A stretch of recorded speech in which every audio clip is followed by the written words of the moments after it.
The autopsy said Noah's alpha drowned. His lungs were dry. The river had given them a body at 2:17 in the morning wearing Marcus Hale's orange rescue jacket, steel badge, and black radio harness. By 3:06, it lay covered beneath the lights of Noah's forensic room, and the emergency report already carried Marcus's name. Noah was the Omega pathologist assigned to confirm what everyone else had accepted. He remembered Marcus promising their 7-year-old son he would be home for breakfast, then looked again at the clean, light lungs. A drowned man should carry evidence of water inside him. This one did not. Noah stopped grieving long enough to ask the only question that mattered. If this was not Marcus, where was he? A true drowning usually left a trail. Water in the airways, pale foam, fluid-heavy lungs, sometimes microscopic material carried from the river. This body offered none of it. The lungs were light. The bronchial passages were clear. The first laboratory slide showed no river diatoms. Noah checked the scanner,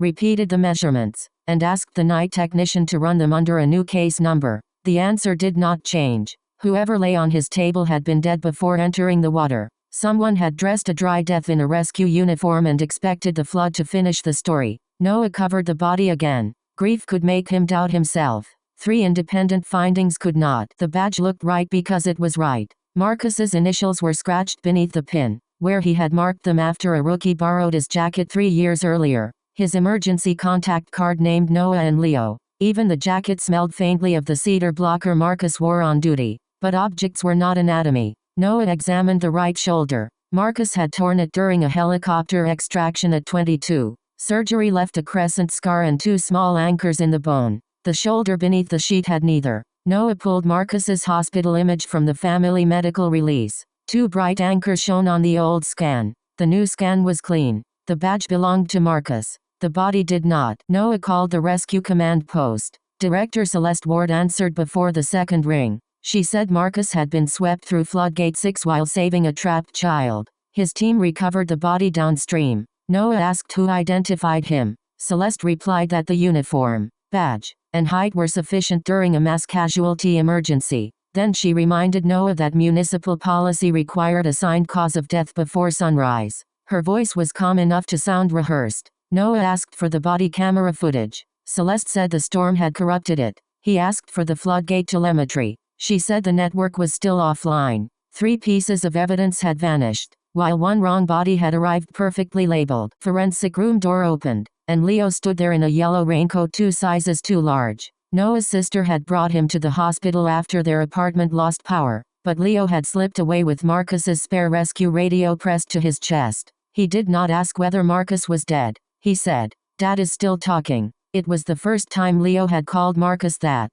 Noah knelt so quickly his glasses slid down his nose. Static filled the speaker. Then, beneath the storm channel, came 3 broken taps and 1 breath. Marcus had taught Leo that pattern during camping trips. 3 taps meant alive, 1 meant trapped. The radio repeated it. Somewhere within range, Marcus was breathing. Noah sent Leo back to his aunt and recorded the next signal. It arrived every 47 seconds. Too regular for random interference. The transmitter identifier belonged to Marcus's personal radio, not the spare in Leo's hands. Noah triangulated the strength from the morgue loading dock, the east stairwell, and the ambulance bay. The signal grew stronger toward the old flood control service corridor beneath the hospital. That tunnel had been sealed after last year's renovation. On the city map, it ran directly to floodgate 6. Celeste had said Marcus was carried downstream. His radio said he was still upstream, beneath the people who had declared him dead. Before leaving the body, Noah examined the wet jacket.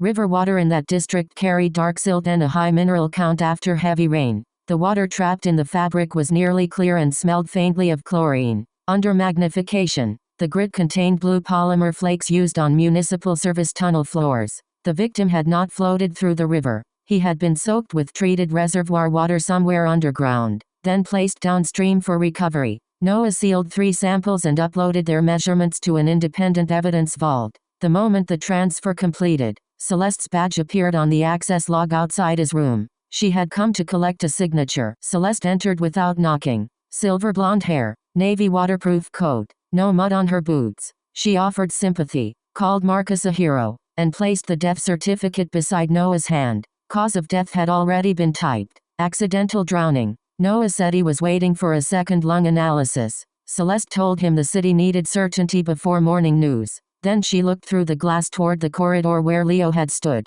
The warning was quiet. Families of municipal employees depended on cooperation for housing, insurance, and school placement. Noah lowered his eyes as though she had frightened him into obedience. Beneath the table, his phone copied her words to the evidence vault. Floodgate logs returned with a convenient gap from 141 to 209. Noah compared the missing window with Marcus's radio pulses. The signal began at 152. He searched archived maintenance diagrams and found a manually operated pressure chamber below Gate 6, large enough to survive a surge if its inner door stayed closed. The chamber's emergency beacon should have notified the control room. Its alert had been acknowledged at 154 by Celeste's account, then erased. Marcus had been trapped for more than an hour before anyone reported him missing. The city did not fail to hear his call. Someone heard it and chose to replace him with a body. Noah returned to the unidentified victim. A narrow indentation circled the left ankle, the kind made by a hospital tracking band. The fingertips carried adhesive from medical sensors, and one forearm held a faded square where an identification patch had been removed. He searched emergency admissions by physical measurements, not names. One result matched: Owen Pike, an unhoused alpha brought in after a warehouse collapse and transferred to a municipal recovery shelter that evening. The shelter system said Owen left alive at 12:58. Its transport authorization bore Celeste's digital seal. Owen had become a disposable body because the flood could erase his name as easily as it erased footprints. Owen's preliminary chemistry showed a sedative and a lethal concentration of industrial solvent, not river exposure. The solvent was used to clean pressure sensors in flood control tunnels. Noah placed the finding beside the dry lungs, the missing shoulder anchors, and the treated water. 4 simple facts now pointed to the same place. He sent the case summary to the duty prosecutor with a delayed release. If he did not cancel it within 30 minutes, every file would open automatically. Then he removed his white coat, pulled on a charcoal raincoat, and followed the weak radio signal. He was a pathologist, not a rescuer. Marcus had taught him that courage was often just refusing to leave when leaving was safer. The service entrance hid behind a locked utility door in the ambulance garage. Celeste's badge log claimed nobody had opened it for 11 months. Yet the hinge carried fresh grease and one wet boot print pointed downward. Noah used the hospital fire key to release the lock. Warm chemical air rose from the stairwell. The radio signal strengthened until Marcus's breathing could be heard between the taps. Halfway down, Noah found a broken body camera and an orange thread caught on a bolt. The memory card was gone, but the camera's internal buffer still held 6 seconds of sound. Rushing water, Celeste ordering someone to shut the inner gate, and Marcus shouting that a child was still inside. At the bottom, the corridor ended at a pressure door bowed by water. Noah could not force it open against the chamber, so he followed Marcus's instructions through the radio. Turn the red bypass wheel, release the upper valve, wait for the gauge to fall. His hands shook. The last time Marcus spoke clearly, he said Noah's name and then Leo's. Noah turned the wheel until his palms burned. The gauge dropped 1 mark at a time. When the seal finally released, brown water spilled around his boots. Marcus lay behind the door in his black rescue uniform, shoulder bleeding through a torn sleeve, but his eyes opened. The scar and 2 surgical anchors were exactly where Noah knew they should be. Marcus had used his radio battery in short pulses because the chamber carried almost no air. He said Floodgate 6 had been opened deliberately to divert contaminated reservoir water before inspectors arrived. A maintenance worker discovered the illegal discharge and called rescue. Celeste ordered the control room to delay the closure. Marcus reached the trapped child, pushed her through an access hatch, and was caught when the pressure door sealed. Celeste knew the child could identify the control room supervisor. She also knew Marcus had copied the telemetry to his body camera.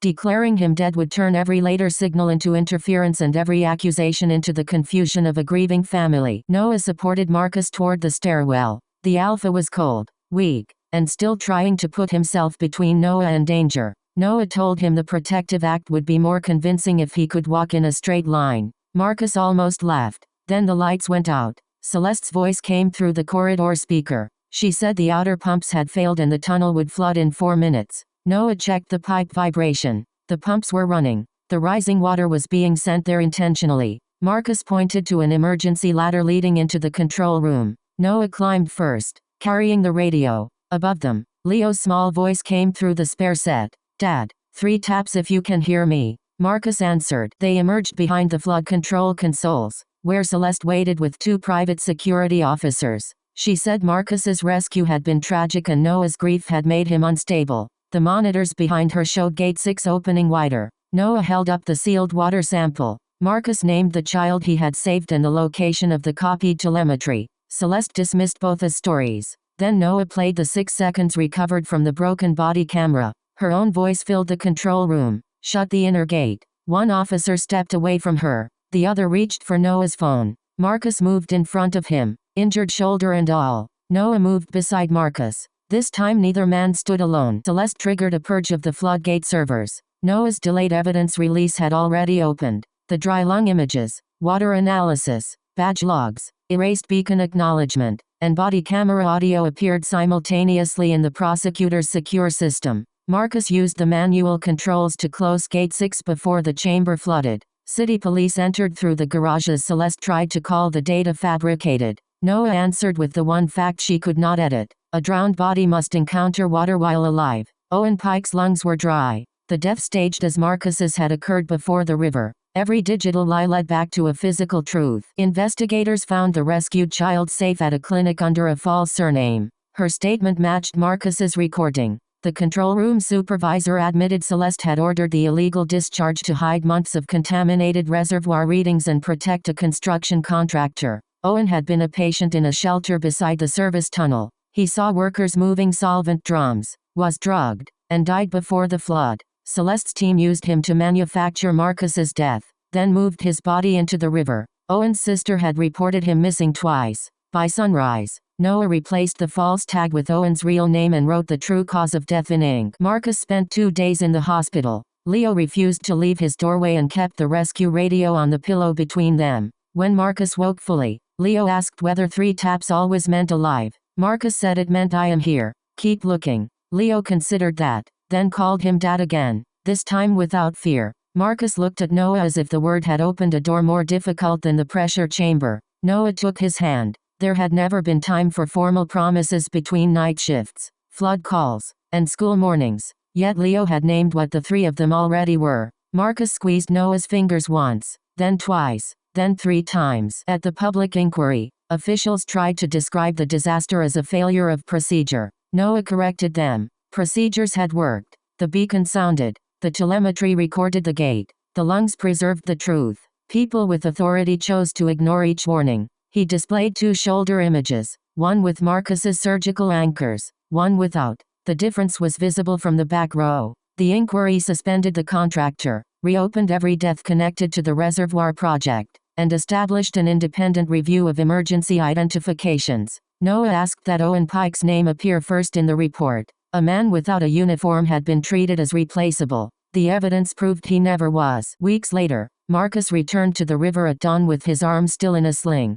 Noah and Leo waited beneath the flood wall, where the city had placed a small plaque for Owen and the maintenance worker who raised the alarm. Marcus gave Leo a new radio and taught him a safer signal. 1 tap for home. Leo asked whether Marcus would come home for breakfast this time. Marcus looked at Noah before answering. Noah said the autopsy had already established that he was extremely difficult to declare dead. Marcus laughed, then leaned close enough for their scent blockers to touch. The river had carried a light toward Noah. Dry lungs, a missing scar, and a child's voice led him back to the man he loved. The official record now said Marcus Hale survived Floodgate 6. It said Owen Pike died before entering the river. It said Celeste Ward heard an emergency beacon and erased it. Those sentences were plain, almost small compared with the night that produced them. Noah preferred them that way. Truth did not need decoration. It needed the correct name, the correct body, and someone willing to notice when the simplest fact was impossible. A drowning with dry lungs saved Marcus because Noah refused to sign what everyone expected, and Leo's first frightened word for him became the promise they carried home together. Dad is still talking.